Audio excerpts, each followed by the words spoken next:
किया है। आदरणीय सभापति जी, इस चुनाव में हम जनता के बीच एक बड़े संकल्प के साथ देश की जनता के पास आशीर्वाद मांगने के लिए गए थे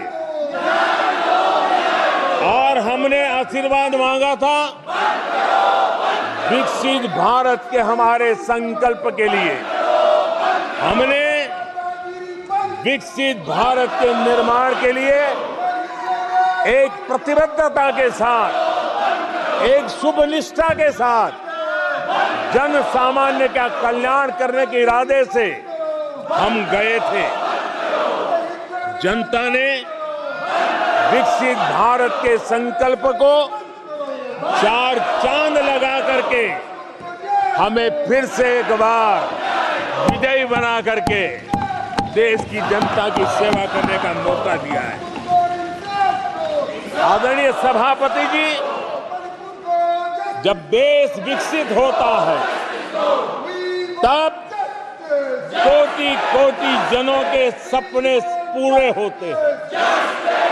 देश जब विकसित होता है तब कोटि कोटि जनों के संकल्प सिद्ध होते हैं।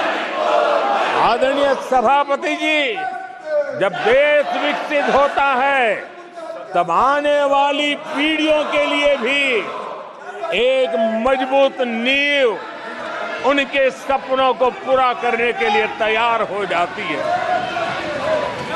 आदरणीय सभापति जी, विकसित भारत का सीधा सीधा लाभ हमारे देश के नागरिकों की गरिमा, हमारे देश के नागरिकों के क्वालिटी ऑफ लाइफ का सुधार, ये स्वाभाविक हमें विकसित भारत होने से देश के कोटि कोटि जनों के भाग्य में आता है। आजादी के बाद मेरा देश का सामान्य नागरिक इन चीजों के लिए तरसता रहा है। आदरणीय सभापति जी, जब विकसित भारत होता है तब हमारे गांव की स्थिति, हमारे शहरों की स्थिति, उसमें भी बहुत बड़ा सुधार होता है। गांव के जीवन में गौरव भी होता है, गरिमा भी होती है और विकास के नए नए अवसर भी होते हैं। हमारे शहरों का विकास भी एक अवसर के रूप में विकसित भारत में उभरता है। तब दुनिया की विकास यात्रा में भारत के शहर भी बराबरी करेंगे, ये हमारा सपना है।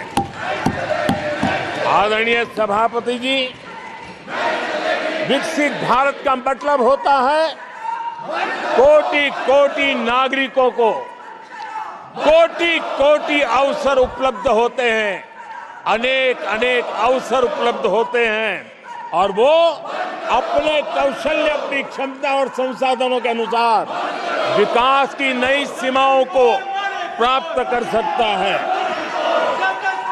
आदरणीय सभापति जी,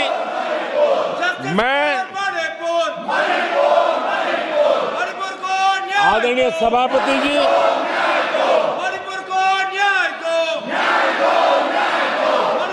आदरणीय सभापति जी, मैं आज आपके माध्यम से देशवासियों को विश्वास दिलाता हूं,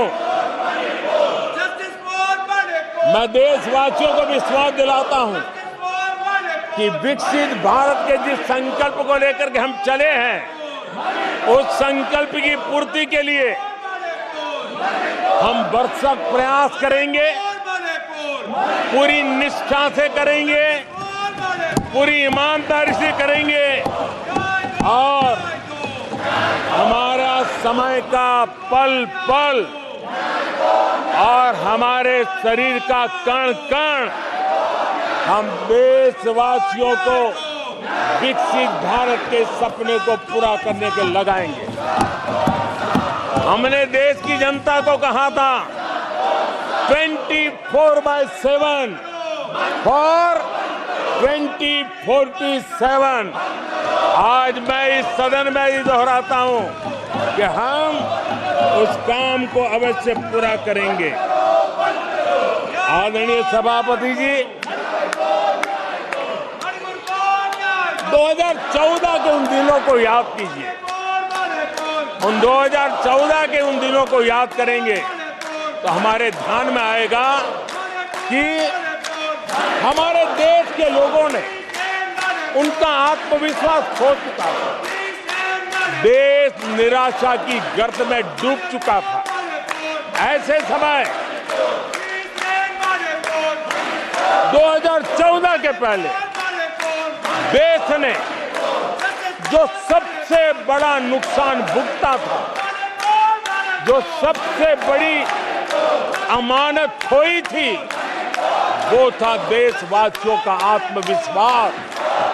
और जब विश्वास और आत्मविश्वास खो जाता है तब उस व्यक्ति को, उस समाज को, देश को खड़ा होना मुश्किल हो जाता है। और उस समय सामान्य मानवी के मुंह से यही निकलता था कि वो इस देश का कुछ हो नहीं सकता। उस समय हर जगह पे ये 7 शब्द सुनाई देते थे, इस देश का कुछ नहीं हो सकता। यही शब्द 2014 के पहले सुनाई देते थे। भारतीयों की हताशा के इन 7 शब्द एक प्रकार से पहचान बन गए थे। उस समय आए दिन अखबार खोलते थे तो घोटालों की खबरें ही पढ़ने को मिलती थी और सैकड़ों करोड़ के घोटाले, रोज नए घोटाले, घोटालों से स्पर्धा, ये घोटालेबाज लोगों के घोटाले, इसी का एक कालखंड था।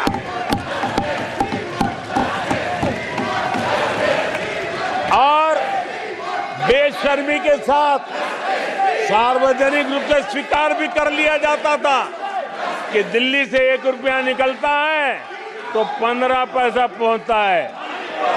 1 रुपये में 85 पैसे का घोटाला।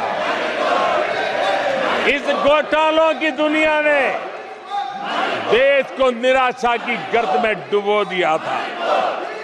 पॉलिसी पैरालिसिस था, फ्रेजाइल 5 में पहुंच चुके थे। भाई भतीजावाद